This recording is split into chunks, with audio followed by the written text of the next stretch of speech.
இது ஃபர்ஸ்ட் மலேசியாவின் செய்திகள் உங்களுக்காக.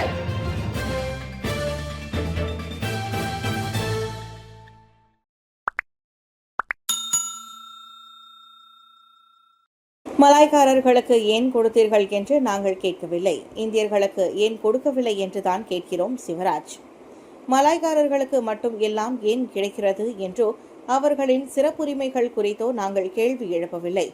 இந்திய சமூகத்துக்கு கிடைக்க வேண்டியவை ஏன் கிடைக்கவில்லை என்றுதான் கேட்கிறோம். அதில் தவறேதும் இல்லை என செனட்டர் டத்தோ சிவராஜ் சந்திரன் கூறியுள்ளார்.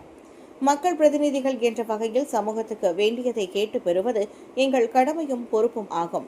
அதைத்தான் மக்கள் மன்றத்தில் கேட்கிறோம். அதுவும் கூடாது என்றால் வேறு எங்கு எப்படி கேட்பது என சிவராஜ் கேள்வி எழுப்பினார். இந்திய சமூக விவகாரங்களுக்கான சிறப்பு அமைச்சரவை செயற்குழு கிடையாது. அமைச்சரவையில் இந்திய சமூகத்தின் குரலாக விளங்க ஓர் இந்திய அமைச்சரும் இல்லை. இந்த நிலையில் நாடாளுமன்ற மேலவை உறுப்பினர்களாக நாங்களும் சமூகத்தின் குரலாக ஒலிக்க முடியாவிட்டால் எப்படி என சிவராஜ் கேட்டார். இந்திய சமூக பொருளாதார முன்னேற்றத்திற்கு வேண்டியவற்றை நாங்கள் கேட்கத்தான் வேண்டும், தொடர்ந்து கேட்போம். அதற்காக மலாய்க்காரர்கள் குறித்தோ மற்ற இனங்கள் குறித்தோ நாங்கள் ஒருபோதும் கேள்வி எழுப்பவில்லை. அவரவர் உரிமையை மதிக்கிறோம் என சிவராஜ் தெளிவுபடுத்தினார்.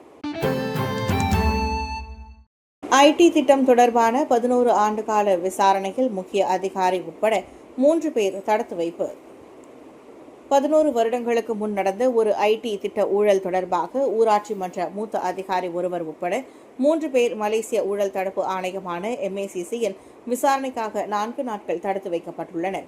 விசாரணையின் ஒரு பகுதியாக பறிமுதல் செய்யப்பட்ட பொருட்களில் ஹெர்ம்ஸ், லூயிஸ் விட்டான் போன்ற சொகுசு முத்திரைகளை கொண்ட கைப்பைகளும் காலணிகளும் அடங்கும். அதோடு 2 லட்சம் ரிங்கிட் ரொக்கம், 2 ஆடம்பர வாகனங்கள் ஆகியவையும் கைப்பற்றப்பட்டன. இது தவிர 7 மில்லியன் ரிங்கிட்டுக்கும் மேலான மதிப்பில் தனிநபர் மற்றும் நிறுவனங்களுக்கு சொந்தமான 19 வங்கிக் கணக்குகள் முடக்கப்பட்டன. MACC தலைவர் தான் ஸ்ரீ அசாம்பாகி அதனை உறுதிப்படுத்தினார். அந்த மூத்த அதிகாரி கோலாலம்பூர் மாநகர் மன்றமான DBKL முதல் 5 பதவிகளில் ஒன்றை வகித்த ஜூசா B பிரிவை சேர்ந்தவர் என நம்பப்படுகிறது. இதுவரை 15 சாட்சிகள் அடையாளம் காணப்பட்டுள்ளனர். மேலும் பலர் அழைக்கப்பட வாய்ப்புள்ளதாகவும் அசாம்பாகி கூறினார். 7 நாட்கள் 9 மலைகள் ஏறும் சாதனை முயற்சி.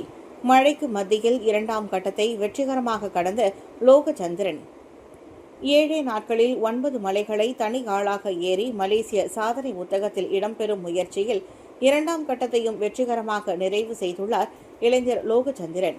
நேற்று அதிகாலை 3:26 மணிக்கு நெகிரி செம்பிலான் குனுங் டத்தோக் மலையை ஏற தொடங்கியவர் காலை 8:43 மணிக்கு உச்சியை அடைந்தார். 884 மீட்டர் உயரமுடைய குனுங் டத்தோக் ஆரம்பத்தில் ஏறுவதற்கு எளிதாகத்தான் தெரியும். ஆனால் கடினமான ஏற்றங்களால் உடல் சக்தி மற்றும் பொறுமையை சோதிக்கக்கூடியதாகும். பாதை குறுகியதாக இருப்பதும் சவாலானது. என்றாலும் உச்சியை அடைந்ததும் புகழ்பெற்ற ராட்சத பாறை மற்றும் இரும்பு ஏணி வழியே மேலே சென்று பார்த்ததில் இயற்கை அழகின் ரம்மியத்தை ரசிக்க முடிந்ததாக அவர் சொன்னார். அடுத்து ஸ்லாங்கூர் குனுங் ஹிட்டாம் நோக்கி புறப்பட்ட லோகச்சந்திரன் 1220 மீட்டர் உயரம் கொண்ட அம்மலையின் உச்சியை சுமார் 8 மணி நேரங்களில் அடைந்தார். அடர்ந்த காடு, இழுக்கும் பாதைகள், நீண்ட தூரம் ஆகியவற்றுக்கு பெயர் பெற்ற குனுங் ஹிட்டாம் மிதமான சிரமம் கொண்ட மலை என கருதப்படுகின்றது. ஆனால் புதிதாக மலையேறுபவர்களுக்கு இது பெரும் சவாலாக அமையும். குறித்த நேரத்தில் மலையேற முடிக்கவிட்டால் முதன்மை இலக்காக பாதுகாப்பாகவும் வெற்றிகரமாகவும் அதனை நிறைவு செய்ததே முக்கியம் என்றார் அவர். 3வது நாளாக காலையில் நெகிரி செம்பிலான் குனுங் ஆங்சி மலையிலும் பின்னர் பஹாங் குனுங் சிக்குவிலும் லோகச்சந்திரனின் பயணம் தொடருகிறது. கோட்டுமலை பிள்ளையார் கோவிலில் தங்கரத ஊர்வலத்துடன் களை கட்டும் விநாயகர் சதுர்த்தி. இன்றைய விநாயகர் சதுர்த்தியை முன்னிட்டு கோலாலம்பூர் கோட்டுமலை பிள்ளையார் கோவிலில் நேற்று தங்கரத ஊர்வலம் தொடங்கியது. கொடியேற்றம் வைபவத்துடன் ஜாலான் புடு லாமா, ஜாலான் துன் பேராக், ஜாலான் சுல்தான், ஜாலான் துன் சம்பந்தன் உள்ளிட்ட சுற்று வட்டார முக்கிய சாலைகளில் விநாயக பெருமான் தங்க ரதத்தில் ஊர்வலமாக வந்தார். இதில் ஸ்ரீ மகா மாரியம்மன் தேவஸ்தான தலைவர் தான் ஸ்ரீ ஆர் நடராஜா, அறங்காவலரும் மலேசிய இந்து ஆலயங்கள் மற்றும் இந்து அமைப்புகள் பேரவையான்ற மஹிமாவின் தலைவருமான டாக்டர் என் சிவகுமார் உள்ளிட்டோர் சிறப்பு வருகை புரிந்திருந்தனர். தங்கரத ஊர்வலத்தின் சிறப்புகள் குறித்து டாக்டர் சிவகுமார் பேசினார். பின்னர் ஜாலான் துன்தான் சென் லாக் மற்றும் ஜாலான் புடு வாயிலாக தங்கரதம் கோட்டுமலை கோவிலுக்கு திரும்பியது. முழுமுதற் கடவுளாம் விநாயகரின் தங்கரத பவனியில் கலந்து கொண்டு அருள் பெற்ற பக்தர்களும் தங்களின் அனுபவங்களை பகிர்ந்து கொண்டனர். இன்று காலை முதலே அபிஷேகம், சிறப்பு பூஜைகள், அன்னதானம் என கோட்டுமலை பிள்ளையார் கோவிலில் விநாயகர் சதுர்த்தி விமர்சையாக கொண்டாடப்படுகிறது. மலாக்காவில் 7வது மாடியிலிருந்து விழுந்து உயிருக்கு போராடும் மருத்துவ பட்டப்படிப்பு மாணவர். மலாக்காவில் அடுக்குமாடி கட்டடத்தின் 7வது மாடியிலிருந்து குதித்து தற்கொலை செய்து கொண்டதாக கூறப்படும் 24 வயதுடைய மருத்துவ பட்டப்படிப்பு மாணவர் உயிருக்கு போராடுகிறார்.